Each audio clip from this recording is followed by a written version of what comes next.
And I'm back. Took a quick little break there, and we're gonna jump back in. Just finished opening our packs from the previous Dominaria draft. Now we're going to jump back in with a completely new one. Still no sound effects, but I didn't shut down the client or anything and restart it, so not surprising there. That hasn't magically fixed itself. So sit down at the table, find a few more players, lean back in the creaky chair. Oh, there we go.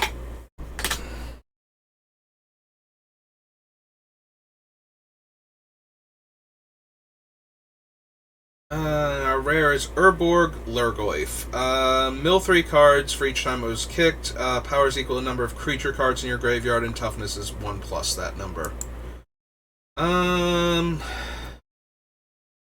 I gotta be honest, I don't see this card as being particularly good. Like, I haven't seen a self-mill deck yet where I'm just like, yeah, no, this is exactly what I want to be doing. Much more inclined to do 5-color nonsense in this format, which makes me want to take this blue-green land or this Sprouting Goblin. Like, I think those are the two best cards in this pack. Frost Rider is also pretty decent.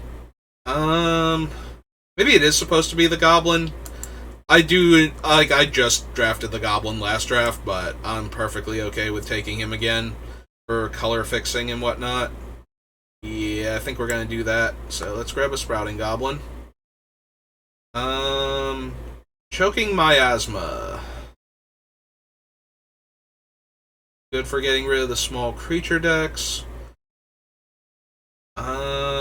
I could just grab a land here. I could grab the best land to go with Sprouting Goblin. There's also Rulik and Malera. Hurler Cyclops is not the worst. Also not the best, but you can close out a game if you have a lot of little creatures lying around.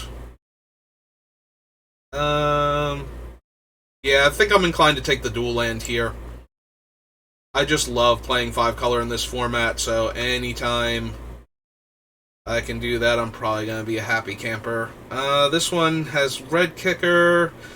Return target creature with mana value 3 or less from your graveyard to the battlefield gains haste, and then you sacrifice it again. And it is a 3-mana 2/3 menace. So similar stats to the Kavu, but can't pump itself. Without ways to benefit from the creature dying, less inclined to take the Balduvian Dead, which means I probably want the Goblin Picker or this Enlist creature. I have not been impressed with Phoenix Chick. Like, I haven't been running it, but every time I see somebody else run it, it just feels like it doesn't do anywhere near enough. So we don't have Lightning Strike, so unlike the previous draft, I'm disinclined to take Twin Inferno or Twinferno here. We could take the Infusion. We can take the Flowstone Kavu. We don't really have any. We have 3 cards. We don't have any instants and sorceries yet for the Tolarian Serpent. But it is a interesting card if we can get some of that going. I think I'm inclined to take the Flowstone over the Vine Wall. So we're just going to do that, and right now we are basically mono-red. We could have had 2 Twinfernos, and we could have cast it, and then we could have copied the next one that we cast, and had 3 copies coming of the next spell, and so on. Instead of doing all that nonsense, though, I think I'm going to stick to the red cards. We could also take the Cult Conscripts, like we have a decent red start, and while we don't have any of the things that pay us off for our stuff dying, this is one of the cards that we can start with that. Which will make me kind of sad we didn't take the Balduvian Dead. Or we can just stick with what we know and take this Monstrosity. And I do like the Monstrosity, so. But that was the other option. Alright. Got that thing again. I think this time I'm going to take the Territorial Marrow over the blue-red duel. We had a chance to take this last time, and I forget what specifically was in the pack. I think it was another Lightning Strike. and Lightning Strike was too good to pass on, but now that we have, like, nothing else sidetracking us, I do love a Codex in a 5-color pile. So I think we're gonna just slide this Codex over into our deck. Now that we've taken the Codex, so now we're going to have to spend a lot of picks on lands. Perfect. Oh yes, thank you, pick 9. I am thrilled at these possibilities. Over the actual card. Black green. Yep. Okay. Get in my deck. And it's over. But that was still a pretty good run. That was way more lands than I was expecting to table, so the other players at this draft are either also taking the enablers first, or nobody's interested in the 5-color pile. We're just going to take this 2/2 that lets me rummage. Yeah, we don't have the spells for Twinferno, and I'm probably not going to be grabbing them anytime soon. I will take the wall to try and find our lands, because we want the land types more than we want the color fixing. So rather than take the artifact that fixes our mana, I'm more inclined to run the Bellow over the Twinferno. Yeah, Twinferno, I need to have like a couple Lightning Strikes or Extinguish Hopes or, something that's super worth copying, and then have a couple of decent guys that we can deal extra damage with.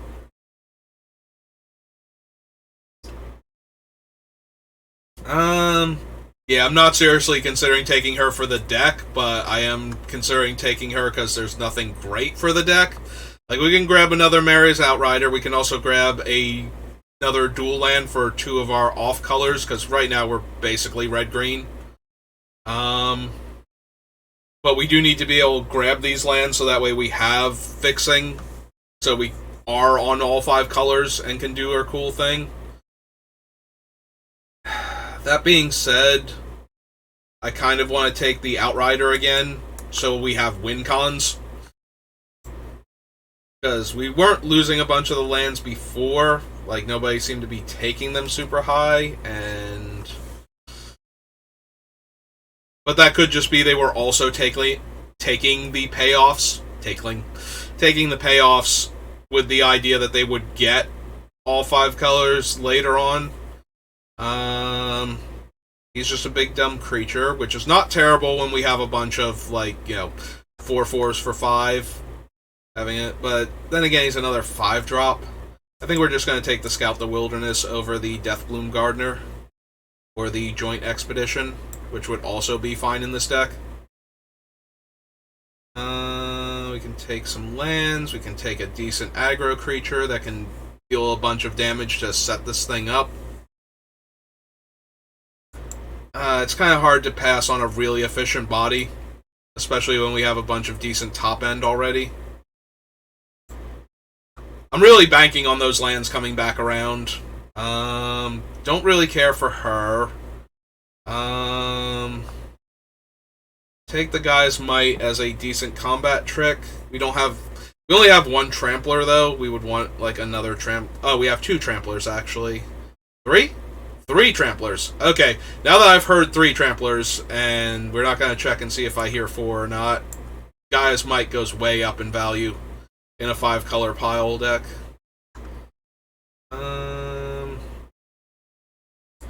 What? We have Guy's Might, Scout the Wilderness.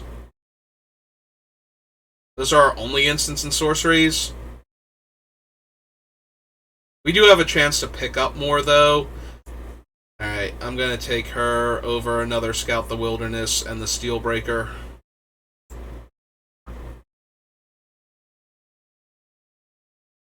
Yeah, so you get to look at the top X, and you can cast a spell, like an instant or sorcery, with mana value X or less from among them. And then the rest go to the bottom in a random order. You can play the spell without paying the cost. When you do that with spells, you are allowed to pay kicker, so we could throw in the extra 2 mana for Scout the Wilderness to get the 1/1s off of it, even though we're getting the other thing for free. Alright, we have Strike Team, we have Colossal Growth, we have another bite at this guy, but I think... So now we need the lands to come back. Like, basically I'm all in for lands now over almost anything we could have. We don't have the 4/4 reach guy, so I think I'm going to grab a Spider here over another Flowstone Kavu. We also could have taken the white card that deals damage based on our color combinations.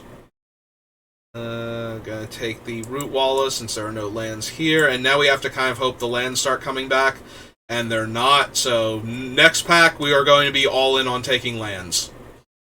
I'm pretty sure we're going to take basically a land over anything else we see. We can still hope, like, there's still a reasonable chance we'll get one land back in one of these packs, but it's looking less and less likely.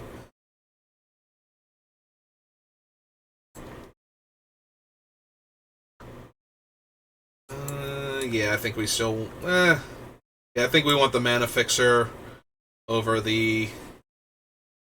Oh, thank you. Yeah, we got the Mara's Outrider back too, but we have plenty of her, so we'll just take the... And it's a green one, too, so we continue to be green-red 5-color. We can take the Steelbreaker, we can take the Infusion to kill an early threat. I'm going to take the Steelbreaker this time. Future picks, I might take the other thing, though. Okay, so we got one land back. So I'm already looking at the bottom for what our lands are. Way more inclined to take one of these two.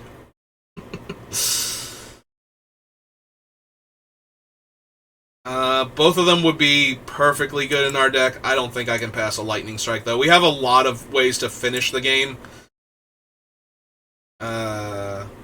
I'm gonna take lands, I promise. It takes Lightning Strike. Really hard to pass a Lightning Strike when you're red-green. It's really hard to pass a Lightning Strike when you have red mana in your deck. And this pack has 0 lands as a reward for us taking the other thing. We can take Prodigy. Currently we only have 1 blue land, though, to work with. So I think I'm going to take the Sojourner. Yeah, all of our lands currently produce our 2 main colors and let us take advantage of anything with Domain, but we really can't cast anything with like an off-color kicker very easily, so... Alright.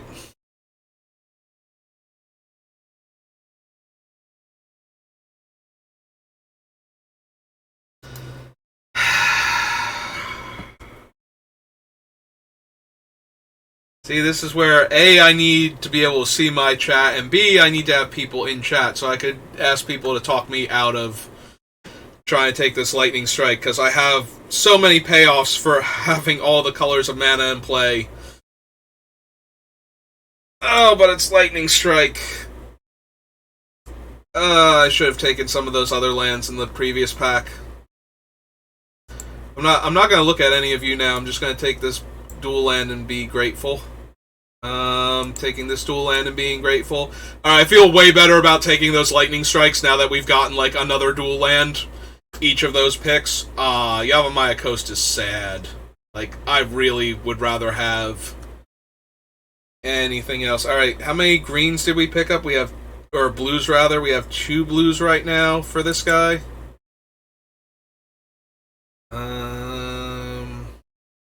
Yeah, okay.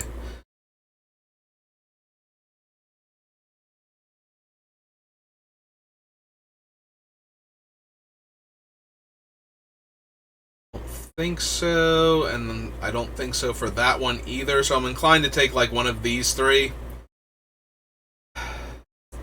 Might be Thrill at this point. Yeah, okay. Yes, yes, please get in my pile. Sorry, Sunbathing Root Walla. We did not wheel the land out of this pack. think we'll add this guy to the sideboard, might run him. Pretty sure there was a land in this one too, and we didn't wheel that.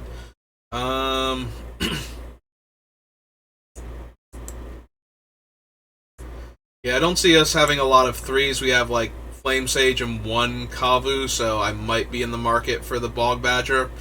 Technically, this guy is a 3. So we might be able to use that.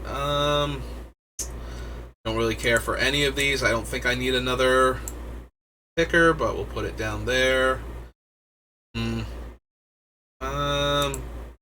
Yeah, don't really have any more room for a 5-drop. I don't have room for that either. Okay, we did manage to pick up a few lands, though. Like, once I got past the second Lightning Strike. Lightning Strike is so good. It's really, really hard to pass that. So, all of our lands tap for our main color and our other color. So we have 7, 8, 9 red, and 3, 4, 5, 6, 7. I feel like we're a little skewed on red here, like more so than we should be. Also, this gets a basic land, so unless we're going to, like, this might be one of our cuts. It doesn't get a basic land type, and we wound up like red-green, but with enough domain cards as payoffs that were worth running the other things. Like, this guy we're absolutely running, but this one, because it's locked into the basic land type, or locked into basic lands as opposed to a card with a basic land type, feels like it needs to go. We probably need to cut, like, one of these higher casting cost creatures. We have the 3 Outriders, which again makes me a little more inclined to run this to ramp into our bigger spells. And we have the Territorial Marrow. But this thing can only get us red and green lands right now. So I think it's going to wind up going.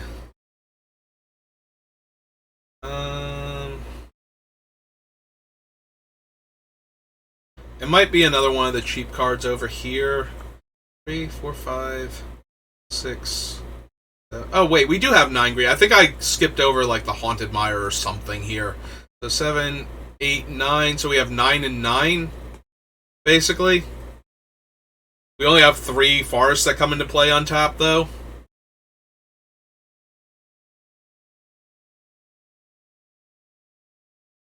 I do still feel pretty good about our mana base, though, even with the not having... So we don't have any 1-drops, so we can always play one of the lands tap turn 1 and still have the green mana. I feel like it's gotta be one of the top-end cards, so I think we can cut, like, one of the Molten Monstrosities. So we have a Molten Monstrosity, the Coalition Warbrute, and this guy.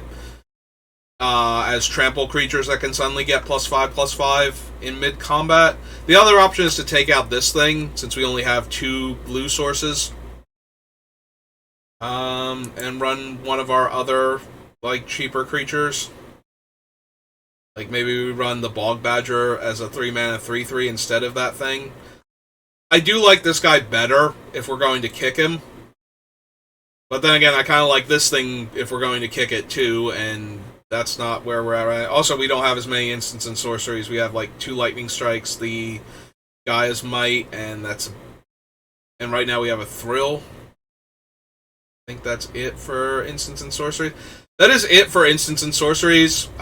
Hitting Lightning Strike off of her is such a big game, though, that I think I'm okay with leaving her in.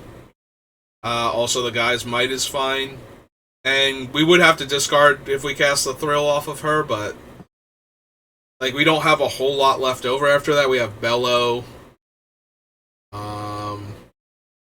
Enthrall to the Pit, but we need 4 mana, or 4 power worth of creature, like, dumped onto her. We need, like, another creature tapped, basically, to get her to get to 4 mana for that. Like, right now she's casting all of our stuff just by attacking, without enlisting anybody. So... I'm okay with that. Alright, let's do the T-colon creature. Even though we're at 40 cards, I kind of want to see what our spread looks like if we, like, move all the spells down here. So we got a lot of 2-drops. 2 of them also double up as 3s, though. This one's just really weak right now, with only 2 blue sources. Maybe we want to replace her with one of the other creatures.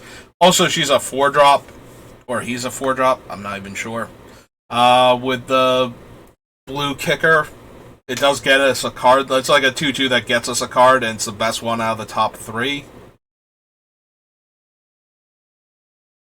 2, 3, 4. We only have 5 spells, which is not the worst when 2 of them are very good interaction, but if we just play creatures every turn, we are vulnerable to certain things. We might want the first strike trick. We might actually want the first strike trick over, like, one of our creatures and probably one of the 2-drops. I think it's going to be this one. If we had more consistent blue mana, where if we top decked it in the mid to late game, we were definitely going to be able to kick this thing, I'd like it a lot more. So we do that. We get rid of the creature aspect of it, and we can bring down... Yeah, I think I just like having one more way to interact with our opponent's creatures. I was also considering, like, another 3-drop, but technically we have another 3 in the Iconoclast. The question then becomes, is do we want yet another 3? And I don't know that we do. Like, we're not doing a ton on turn 3, but... like, our only option is the Badger at that point. And I think I'd rather have the Outriders. Like, if we can just chain Outriders together, we're going to win because of the extra damage we're dealing. Alright, I think this is good, and we're going to try it. Hey, game 1! Give us a quick stretch here while we wait for it to find an opponent. Ugh. Okay. Nice and loosened up now. And we have found someone to play against. The Darkest Lotus. Alright. Well, we have two 2-drops, and we have one of our dual lands. So we're getting an extra point of damage off of the Outrider now. Yep, nope, seems good. They've summoned their Coalition Goblin. I do like the Squee version because he has the little squeak toy. But I will not pay money for cosmetics in a game. Unless I really genuinely love the cosmetic with, like, all my heart and soul. Then I'll buy it.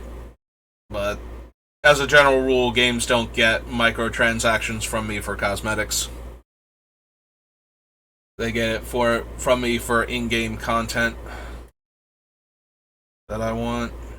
Okay. So we can't target that yet with anything we have. So I think we're going to jam for 2 first. I don't think they're going to trade. And then we're going to run out this wall because we only have 4 out of 5 mana, and we'd like more colors. So we'll see if we hit one of our tap dual lands, and we did not. We lost the 3rd Outrider, the Iconoclast, and the Marrow, but we have no idea what order they were in. So we'll take the mountain, play the mountain, pass the turn. We might just wind up chumping with the wall. Like, it's not doing a whole lot for us here, and it's not going to get a whole lot better. The main reason not to chump with the wall is if we're worried about, like, sacrifice effects, but I'm not particularly concerned with that right now. I would really like to get one of our other colors online. I'm seriously considering pitching the mountain to this thrill right now. So red, green, Yeah, I think we're going to do that. I really want to find some of the other colors to make the Outriders deal more damage here. And we found another black. We found the other black-green duel. Alright, I think we're just going to run out the Sunbathing Rootwalla this turn then. So let's get in for 2 first.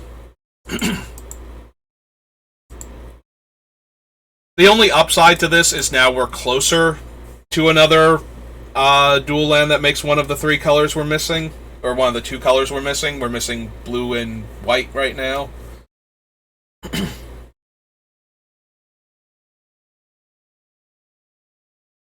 We can technically activate the Rootwalla next turn. Or kill their 3-2. Either one is fine with me right now. We'll see what they do first. Well, they have a 4-6. And we finally found one of our other colors. Alright, so now that we have that, this thing pumps to a 5-5.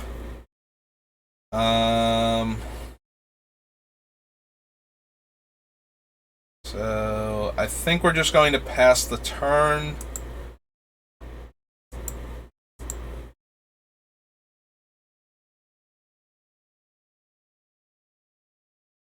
I'm guessing they're going to try and enlist their turtle here. Is going to be their big play. So... oh no, they're going to attack with both. Which means they're probably going to kill the Rootwalla when I go to pump. So... 1, 2... so it can be a 6-6. So... I guess we are going to block the 4-6 and try and kill that one. And make them use their spell here. Yep, okay. The downside to that is there are a couple spells they could have had that would have blown us out if we had blocked the 2-2 on the 3-2 also. So I didn't want to just walk into one of those. But, let's see, 1, 2, 3, 4, 5. So we're probably just playing the Outrider this turn and dealing them 4 damage to the face.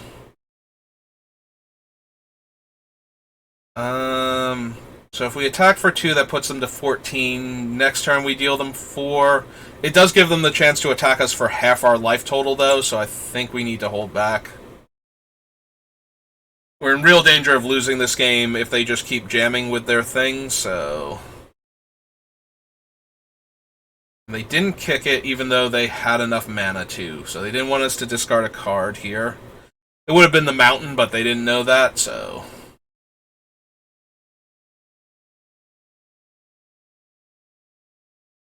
yeah, if they attack and enlist, we're just throwing the picker in front of it. So I'm not even going to bother trying. I mean, they almost definitely have something here, because they didn't bother kicking the draw 2. So they wanted to have that option available.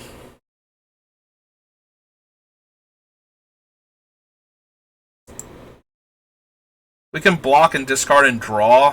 1, 2, 3, 4, 5. We can't double spell, though, if we discard the land. So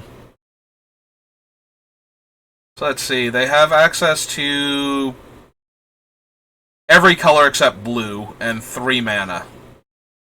There's, like, infinite different interactions they could have here. Alright. I'm just gonna soak the 4 damage. Okay, so they didn't play anything, and now I'm regretting not looting there. Alright, swing 4.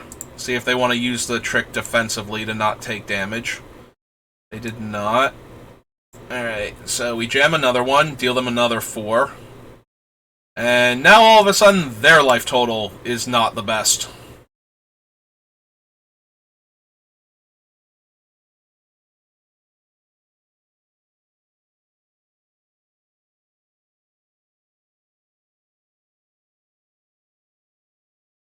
Yep, that's a Windrake, alright. Or, well, actually it's bigger than a Windrake, and they kick that, so they have a 3-3 on the ground. And they're not going to attack anymore because they are worried about what we can do. So if we attack with both 4/4s, Lightning Strike would allow us to trade with the Sojourner, and we would trade one of the 4/4s for a 3/3. I am not thrilled with how any of that sounded when I said it out loud, so we're just going to play a 2/3 Menace that can pressure them. Yeah, the 2/3 Menace means that the Sojourner has to, like, if they want to not lose value to it and just trade 1-for-1, the Sojourner has to block also. We are also holding up the Lightning Strike on the Hexbane Turtle.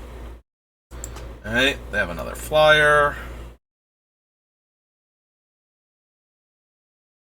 We don't need much, but we do need something.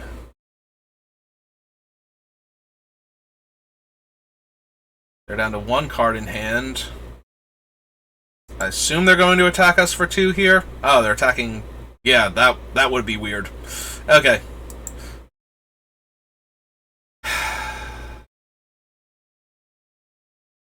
Alright, so we can get this guy up to a 4/1, but he's basically just going to trade with whatever the second creature is that gets in front of him.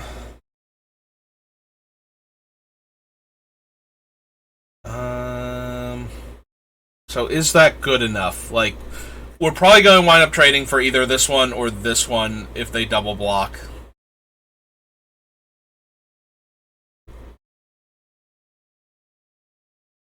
One, two, three, four, 5 creatures. 1, 2, 3, 4, 5 technically, as far as what they would need for blockers. So they have enough to block literally everything. So does it get better if we attack with the 2 4/4s? We get to kill the 4/6, but yeah, then we're not, like, we're trading down for the other 4/4, which just feels so awful. Yeah, I don't think I'm ready to... We'll play out one of the lands. Okay, we did use Thrill already, so we're not holding... And we lost the other Goblin, so... We're not holding lands for anything in particular right now.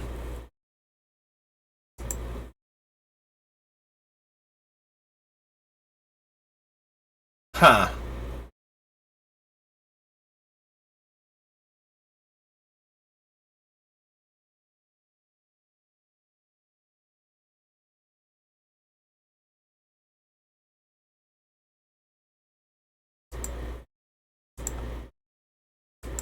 Block there, and block here.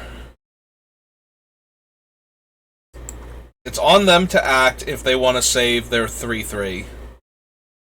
So we'll see what their combat trick is exactly. Oh, right, they can just pump him up. I keep forgetting he does that. So that's going to happen. Alright, so we can trade our 4/4 for their pumpable creature, and we can trade the Lightning Strike in the Kavu now to kill the 4/6. So we need to activate him.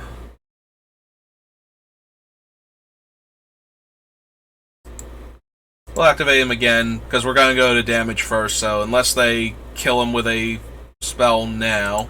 Alright. So those both trade.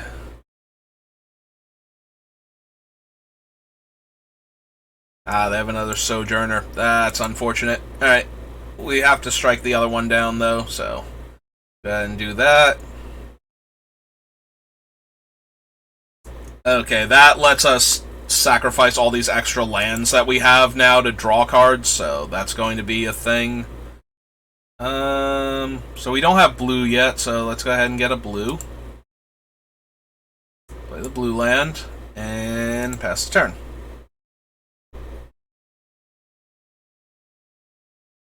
Unfortunately, they might price us into blocking. Okay, so block the 3/2. Give them their spell. Take 4.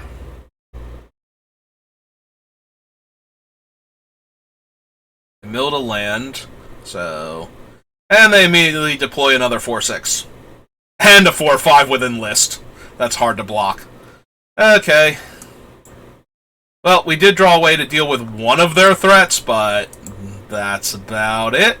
So, this is going to go very poorly for us in about 3 seconds.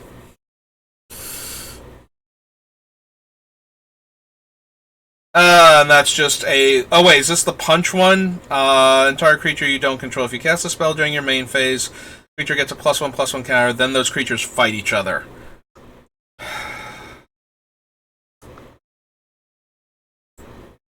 I mean, it's about the same.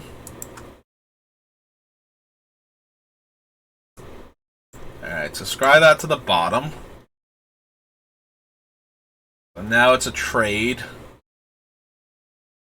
Instead of... So they lose the first one.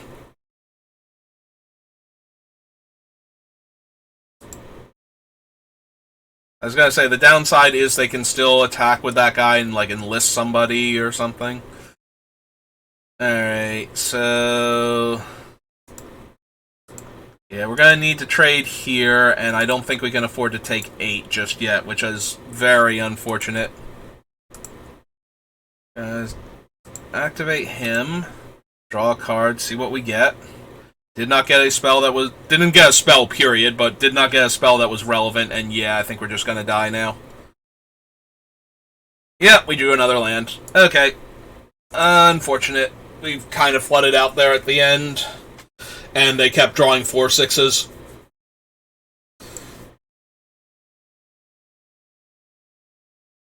So, once again, we have started off 0-1.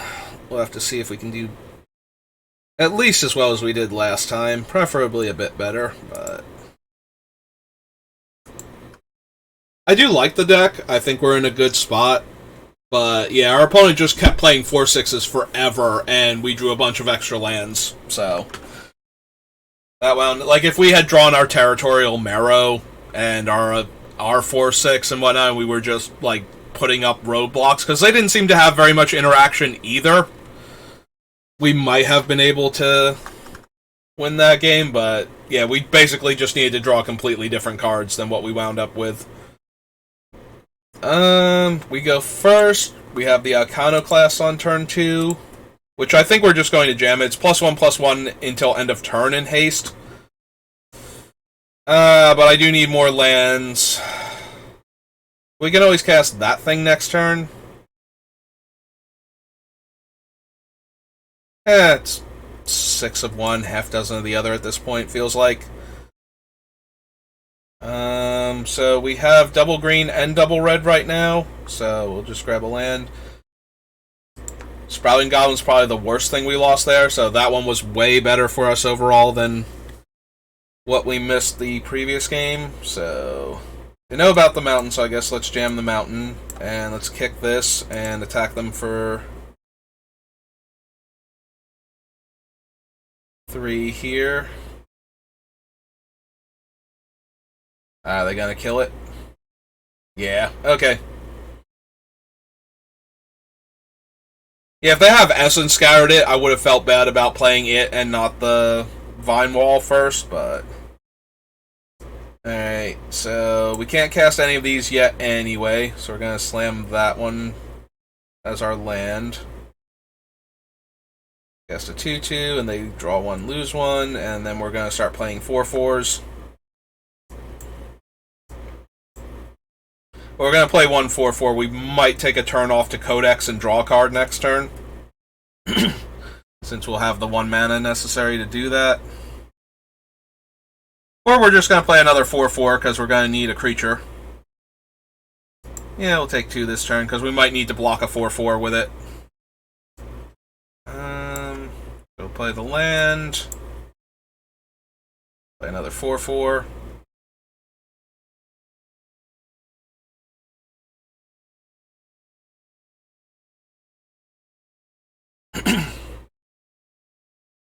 Yeah, let's see if they use their removal on our 4/4 first.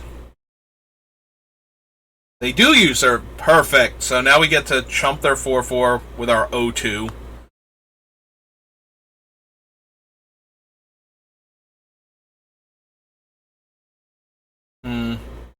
Are they going to sack their 4/4? Probably not. Yeah, they just jumped ahead the chapter to grab their 2/2 back.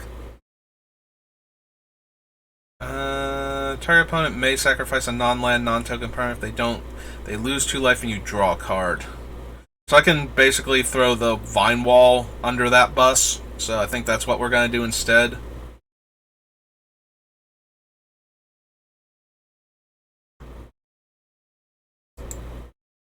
Alright, we'll jam for 4 back at them. And...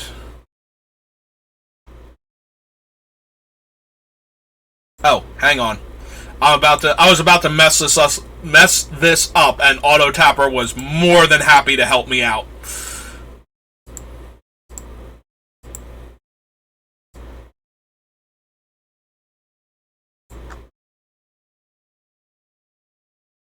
Do they have the scatter? Ah, yeah, we would be able to also play this guy down too.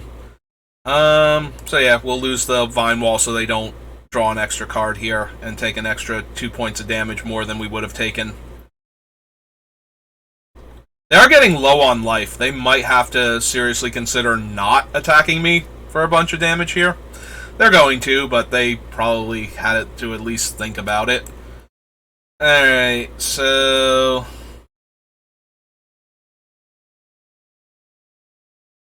1, 2, 3, 4, and then 1, 2, 3.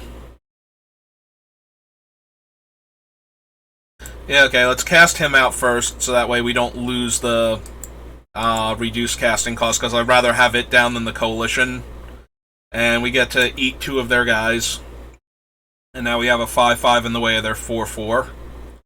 They might still have something, they might ruin us here with another removal spell, and it looks like they're going to do that. Oh, Espionage. And they didn't kick it either, so they're looking for the removal spell to try and get their 4/4 around our 5/5. Alright. Well, that means they're passing the turn now. So that's 4 damage that they can't afford to take. Alright.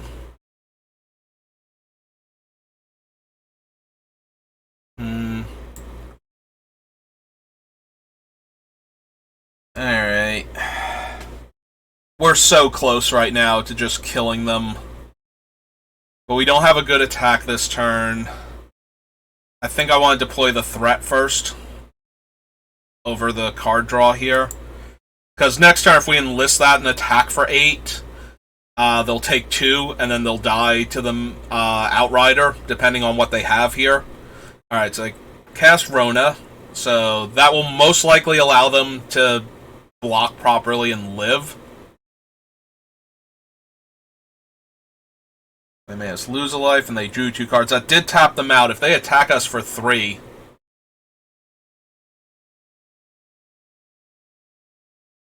yeah, okay.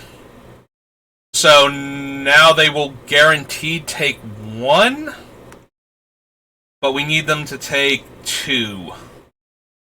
They're guaranteed to take 1, we need them to take 2 here.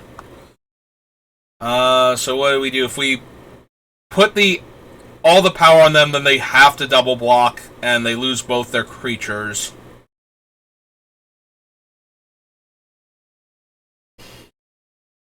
I think I have to make them lose both their creatures then. Like, we're not going to get the damage through. So need to attack and enlist. Tap that.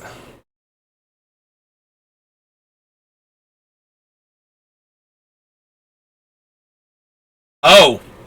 Oh, they took the damage for us. Okay, that works. I was genuinely not expecting them to take all of that damage. I did forget that they could block and live with just one of their creatures and kill our guy. Yeah, I did not put them on doing that. I put them on double blocking to kill my guy and not take any damage there. But I guess, yeah, that doesn't make much sense. I don't know why I was thinking they were going to... like, that would be a misplay. So... except because of what I had. So yeah, I was so focused on what I had and what they would have to do to live through it that I was basically giving them credit for knowing what was in my hand, which is not how Magic works. This hand is way too slow. I have 3 5-drops and 4 mana. Yeah, we're gonna have to mulligan that. And yeah, same thing, except now we have 1 less 5-drop. Cool. Okay. Alright, well, we have to hope we draw now, because I'm not going to forward with this deck. Like, we have way too much high casting cost stuff. Gonna play out these dual lands, because we don't have anything to cast anyway. But yeah, I need like a 2-worth. Nope, nothing. Alright, well, unless my opponent's deck is also ungodly slow, we're going to be casting... Yeah, we're going to take some damage. Alright, we need the top deck. Something we can play now. I should have played the mountain. I have double green. What am I even doing? Playing sloppy, in addition to not doing anything. Yeah, go to combat. Oh. I missed that. Like, I didn't even see me draw a card. I think it skipped ahead. I almost passed my turn there. Alright, well, we're casting this goblin now. Yeah, I'm like, wait a minute. It's like me. It's my combat here. I mean, we basically win the long game with what we have to work with. Like, we're not going to have time to loot with this guy, or rummage, because we're going to, like, slam the Codex and then start drawing cards, or slam the Outrider. Okay, that's actually kind of scary. Alright, Outrider it is, because it holds off their board, and then we can run the Codex out afterwards. They do have 4 cards in their hand. They probably have a removal spell for it, because we haven't made them do anything yet. But playing out a 5-drop that lets us pay 2 to draw a card on this board seems terrible, so I would much rather have the 4/4 down and make them have the removal spell in order to attack us, and have them not develop out their board if they do that, hopefully, depending on how cheap the removal spell is and what other creatures they have to work with.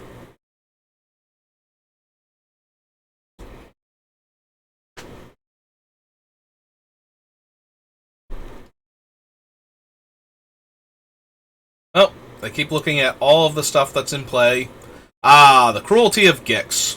So they chose... Oh no, they dealt themselves a damage. The other hand, choose a creature or planeswalker, so they get nothing. But now they know what's up. Alright. That's a pretty decent card here. They can attack us, so they get to tutor, and they'll know we have... They'll know we have the big guy, but they're probably going to tutor for a removal spell anyway. So the question becomes, do I just play the Codex here?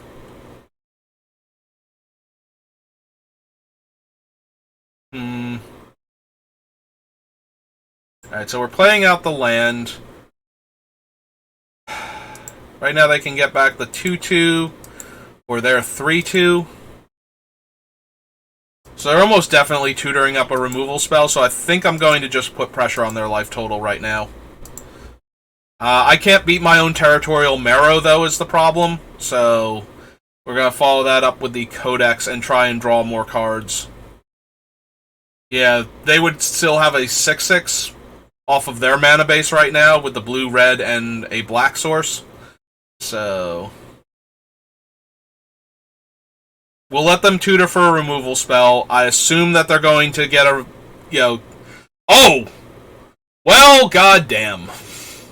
That's going to end us pretty quick. Yeah. Yeah, I did not tutor for, I did not consider playing around a removal spell that would, also have massive card advantage attached to it. So 1... Yeah, I guess 2. We have double green, double red, so let's go ahead and activate that and draw a card. Can't cast any of the other creatures in our hand, so we're going to drop a 1/1 Death Touch. Question mark? We're not even holding up the first strike trick. They have a lightning strike. Yeah, we're about to lose another game. We're losing to a rare and to a mythic. Cruelty of Gix is a very, very potent magic card. And they're going to uptick Lily, so they're going to have the ability to kill whatever big creature we play next. They can just downtick her again next turn and sacrifice the Lily to make it so we can't block. So yeah, everything is awful, and we're going to die. Like, there's not even a card... Oh, sure. 4/3 flyer while we're at it. Like, this is so beyond impossible to win at this point. Yeah, we're at 10. They uptick the Lily. We can only cast one spell here, most likely, and Lily will down... Yep, okay, they win. They win. We get to play a big dumb creature. They downtick Lily and attack us for lethal. Twice over. Almost, it's not that bad. It's only like 14 damage from them, but still, we're super maximum dead there. Alright, so that's 2 losses and 1 win. I mean, we lost to Cruelty of Gix into Liliana, so that's a pretty easy loss to have happen. And I'm going to assume that they had a removal spell. Like, if we had played our 6/6, they would have just gotten the removal spell instead and killed that. And, you know, still had Liliana in the deck. Alright, well, we got 2-drop, 3-drop, 4-drop. So, that seems legit to me.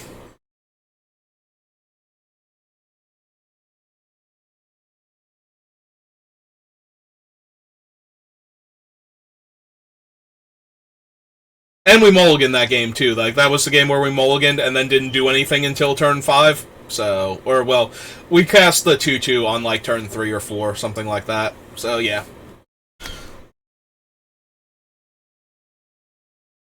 That was already a pretty mediocre game, and our opponent played 2 bombs. Well, they play... Yeah, I guess. Like... The Cruelty of Gix is more of a bomb if you have other bombs. You know, if the tutor for it effect also makes it super relevant, because then you get a lot of it. Like, they missed the card out of our hand, but they got to buy back one of our dead creatures, and that was not great for us. So yeah, we're just going to try and curve out with creatures here against this opponent, though. But yeah, Cruelty of Gix was already okay. And it was only okay because we didn't have enough to be vulnerable to it. Alright, let's lay down the Kavu. We have no good attacks. I guess we could have jammed for 2, but I'm fairly certain they were going to block. We could have tried, though. Like, there was no harm in trying there. I'm giving our opponents too much credit here. Alright, so they've checked out all of our stuff and decided to just pass the turn with 4 mana available. Alright, alright,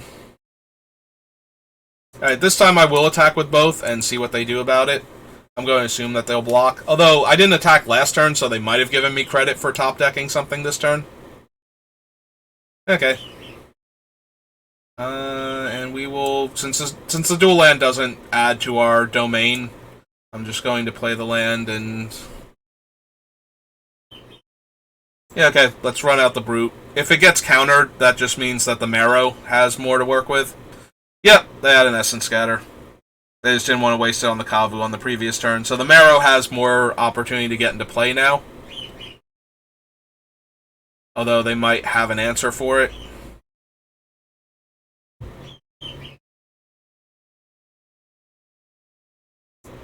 We have drawn, I think, almost entirely land, though, this game, so that's not great. So we can get that up to a 4/1, so it can't trade with both of their things.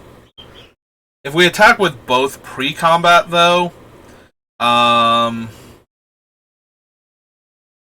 then they don't have, like, they're going to lose one of their creatures regardless.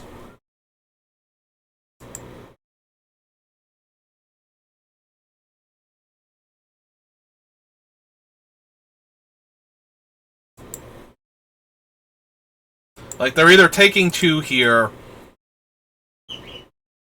or they're going... Yeah, okay. So the question becomes, do I want to kill the 1/3 so they can't cast another counterspell this turn? And it kind of feels like I want the 1/3 off of the table. So, yeah, we'll put that first. But we can't cast the Marrow if we do that. We're still going to do it. I already ordered them. But yeah, I forgot we weren't going to be able to cast the Marrow this turn.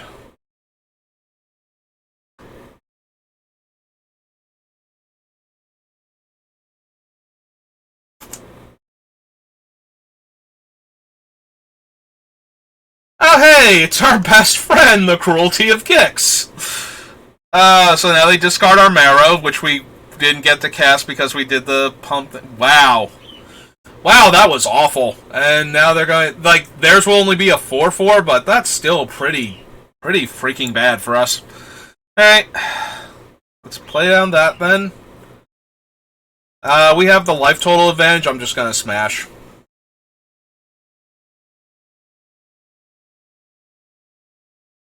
Yeah, we'll draw some cards over the next couple turns. I guess it's possible now that we've lost the Steelbreaker that they'll take that to kill the land, to kill the Codex.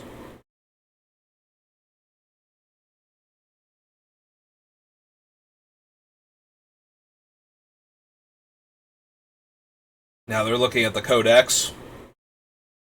They're looking at their graveyard. Having a good long think about what they're going to do here. They've selected a card.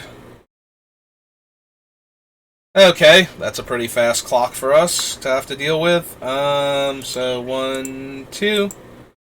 Draw a card. Play the land. Play the Flame Sage. Play the Sunbathing Rootwalla. Which is actually kind of scary for them. They're at 12. So the Rootwalla is +4/+4. And yeah, I think I actually would have gone with my own Steelbreaker. Like, that might have been a mistake to put them in a position where that was an option. Oh, they're looking like they're gonna kill our thing. Yep. And swing 5. We'll take. And they have a good blocker now. That's disappointing. Alright, 1, 2. Activate this, see what we get. And we drew more land. Unfortunate. Well, technically our Rootwalla is a 1, 2, 3, 5/5. So their attacks aren't great. But yeah, they just need anything.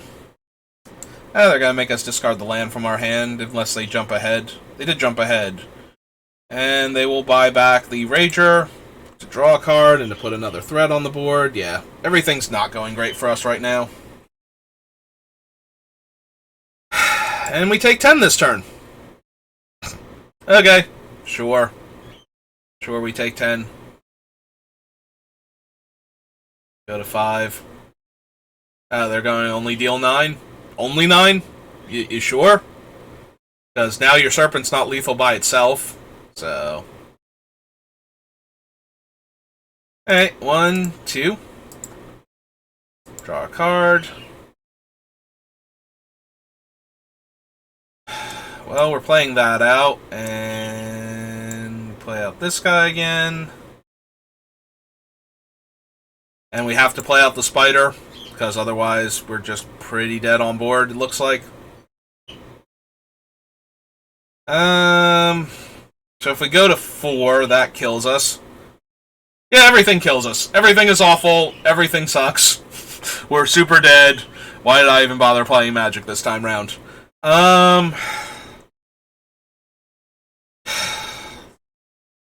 We're losing regardless. I need the bodies on board so that I can do something here, but yeah. Because if we go to 4, then we have to double chump. So that's the same thing as sacrificing one of the creatures.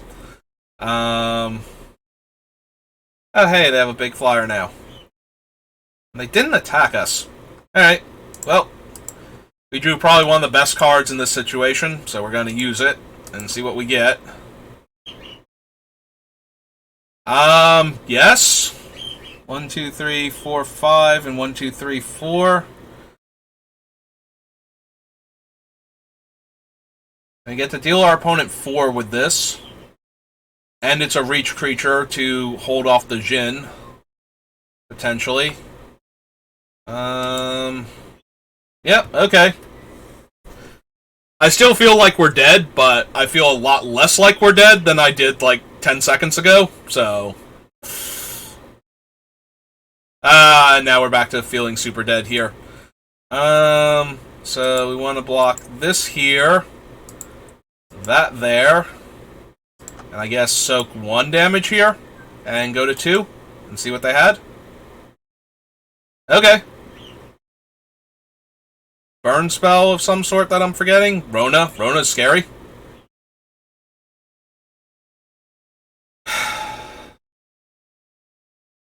So if we play everything, they have 5 attackers.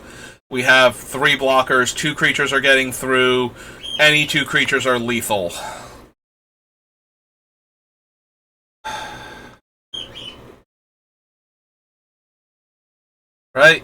Right. So we block that one, and Rona, and we still take lethal. Alright, we're done here. Unfortunate. Even if they had stone nothing, we were just dead, so yeah. Yeah, Cruelty of Gix. Just, that time it was a straight up bomb. It just took our best creature, it tutored for a good spell, whatever their best card was at the time, and then it gave them a free 4/4. So I think that's all 3 games. I think we went 1-3 there. So kind of abysmal. That's a shame. I think that deck was better than a 1-3. Like, I don't know if it's like 7-0 quality. I certainly don't think so. But I feel like that deck could have very easily gotten 4 wins, and I think we flooded a lot. Felt like, despite having multiple ways to draw cards. So yeah, we're gonna claim our prize, get our 1 booster pack, see what we open. Hey, between the 2 drafts we did, I got enough to do 1 draft. So I only spent 1 draft's worth of resources. Do we just get something cool? Is it like Shieldred or something? Danitha's more of a limited bomb. I feel like I would gladly take her in limited. She's absolutely amazing, but... Alright, so that's going to do it for this draft. So, pop back over here. Thanks for watching. I might do another one. Give me a few minutes and I'll figure that out. See you next time.